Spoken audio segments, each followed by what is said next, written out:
Hello, and welcome all to Movie Hunter, the show that tracks down the quality of all sorts of movies. My name is Hunter, and today in the 47th episode, our target is Flubber, produced by Walt Disney Pictures and distributed by Buena Vista Pictures Distribution.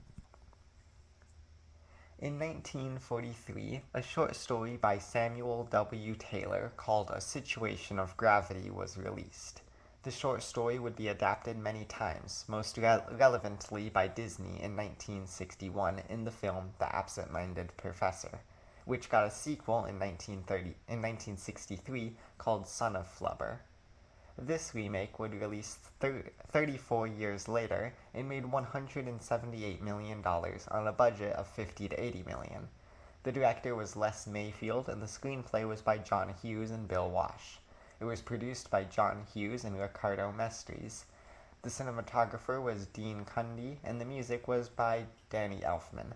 The editing was by Harvey Rosenstock and Michael A. Stevenson. The film was based on the short story A Situation of Gravity by Samuel W. Taylor. The cast includes Robin Williams, Marcia Gay Harden, Jodie Benson, Christopher McDonald, Clancy Brown, Ted Levine, Will Wheaton, Raymond J. Barry, and Nancy Olson. Despite doing well financially, the film would receive negative reviews. The film released on November 26, 1997. The film follows Dr. Philip Brainard, who, while developing a new energy source, forgets his wedding with Sarah, the president of the college he works at, for what is now the third time. However, he does develop an elastic, sentient, and energetic flying rubber, which he names Flubber. Meanwhile, Wilson, previous partner of Phil, who stole Phil's ideas and who works for the rival college, planned for Phil's failure and intends to steal Sarah. When Sarah doesn't believe/care about Phil's invention that made him forget the wedding, Phil becomes determined to sell the Flubber to save the college and prove to Sarah his worth. The wealthy college sponsor, threatening to shut down the college, sends his two henchmen to persuade Phil to give his son a better grade, with Phil not accepting any bribe. The two head over, but are accidentally attacked by the Flubber during Phil's experimenting, and the two retreat. Phil then uses the Flubber to make his car fly, which he uses to overhear Sarah and Wilson talking, with Wilson making a bet with Sarah about the upcoming basketball game between their two teams. Phil then uses the Flubber to cheat the basketball game and help their team win.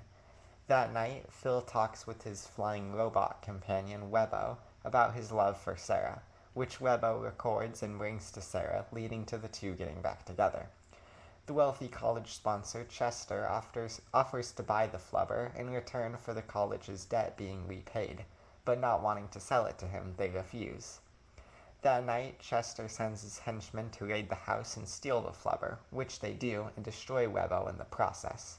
Phil and Sarah discover that Webbo had made a backup, which they used to make a miniature version of the robot. The two then goes to Chester's under the ruse of selling the Flubber, only to unleash it and escape in the flying car. The two then save the college with the Flubber and get married, with Phil appearing via a screen. To begin, let's talk about the central character, Phil, who really encapsulates my opinion on the film as a whole. I'm having trouble finding where to start with this part, so allow me to start with how I first came across the film. For the longest time, I avoided this film. There wasn't a specific reason, and indeed I did want to actually sit down and watch it one day, since it starred the legend that is Robin Williams. When I was thinking about what to watch this week, this film randomly came to mind, and here we are. However, prior to starting the film, curiosity got the best of me, and I looked to see what others thought of the film, and was shocked to discover that most disliked it, and quite drastically, and this only made me more curious to check it out. So I started it, and to be honest, I couldn't find why others had disliked it so. It was rather generic, and I found it lacked creativity for sure, but nothing actively awful. But then the film just kept going, but nothing ever happened, you know? The motivation is poorly set up with the college and Sarah, both playing extremely minor roles in the film, and rarely, if ever, showing personality. Phil's character is so obsessed with his work that he rarely ever expresses his feelings about anyone, and when he does, it doesn't feel real because all he ever does is work. The Flubber is also completely without personality, which is odd given that they go out of their way to state that it is sentient. Another thing is that the film just isn't all that funny. It made me laugh a couple of times, I'll admit. The film isn't completely dry of comedy, but for being a Robin Williams film that's labeled comedy, one would expect more memorable jokes and a more notable performance by the legend himself. One of the main conflicts the film tries to set up is Phil not attending his wedding on three separate occasions, due to his focus on his work keeping him busy and he forgets. Not only is this super illogical, but it is never resolved in the end. In fact, it goes through with the opposite, by having the wedding happen, but with Phil appearing via a screen. What was the message in that? Was it that Sarah was in the wrong? I sure hope not, because all she wanted was for the person she was marrying to actually remember to attend the ceremony, and I feel like that's a reasonable request. But this ending demonstrates no growth in Phil's character, and no feeling that things have improved over the course of the film. Sure, the college is saved, but we spend so little time there that it might as well have never been in the film. I could have just as easily It could have just as easily been something else, like a hospital or an orphanage, but there's no reason the film gives for anyone to care outside of basic human decency. The film relies on the knowledge that the college being saved is a good thing, but never bothers to show or demonstrate or even just outright give us a reason to care.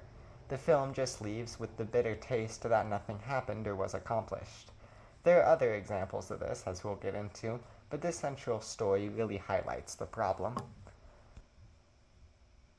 Next, let's talk about the supporting cast, both good and antagonistic. Let's start with the strangest one by far, Webbo, Phil's flying and talking robot. At first, I actually quite liked the character, mostly serving as a person for Phil to deliver plot details to, admittedly, but with a bit of charm through the use of clips of movies the robot plays in response to things. However, they then introduce a peculiar plot of Webbo falling in love with Phil, and not only does it further take away from areas of the film that were already lacking, but the whole idea is just strange, and I don't understand what anyone's supposed to get out of it. The fact that Webbo dies only to return with a miniature version of Webbo makes his character a lot stranger and more convoluted than was necessary. From there, we are left with Sarah, who, like I mentioned, really doesn't do that much. From there, my mind gets mixed up a bit, to be honest, as there are really just way too many villainous characters. Starting with the rich dad and his son, they present an interesting plot where Phil is said to have denied bribery to get the son good grades. This could lead to a personality trait of his where we see that he enjoys and values his role as a teacher. Instead, however, we never revisit that thought, or ever see Phil teaching his class. Instead, the line is only there as motivation for the villains. From there, we have the two henchmen, played by Clancy Brown and Ted Levine of all people. The two are kind of fun in their first scenes, playing like Harry and Marv in Home Alone, but without the wit and fun banter between the two. But unfortunately, they are similarly disregarded after their first scene, and are pretty much relegated to being devices to move the plot along and nothing else. From there, we have arguably the most unnecessary character, Wilson, who works at the rival college and threatens to steal Sarah from Phil. Despite all the throwaway lines we get about him, we get to know very little about him. We learn that he built his career by stealing Phil's inventions, and that he works for the rival college, but we never get to see this explored any further than the one time it's mentioned. It's so strange how the film continues to do this. We never see the rival college even once, and we never see how or why Wilson and Phil work together, and we never see him become an actually intimidating presence because he is just another villain in a sea of them. The closest he ever gets is when he makes a bet with Sarah, but it is the most bizarre deal ever. The deal goes that if his college team wins the basketball game, Sarah will go on a trip with Wilson, but if her team wins, she'll buy him dinner. Now, answer me this. How does that make sense at all? I mean, what in the world kind of deal is this? What kind of heads you lose, tails I win kind of situation is this? This is the most dramatic example of this, but there are others that follow it, and writing it all out like this actually makes the issues a lot more glaring. If you want to watch a better film in which Christopher McDonald plays the antagonist, I'd just recommend Happy Gilmore.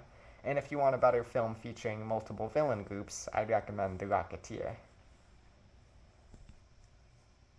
I give Flubber a 4 out of 10 for being a film that is lacking in a lot of areas. I'd be lying if I said I had an awful time watching it, or if I said that I was bored and waiting for it to be over, but I'd also be lying if I said that I was dying to watch it again. The film definitely needed some script tidying up or something, because there are a lot of loose ends here that only get worse when you write some of them out like this.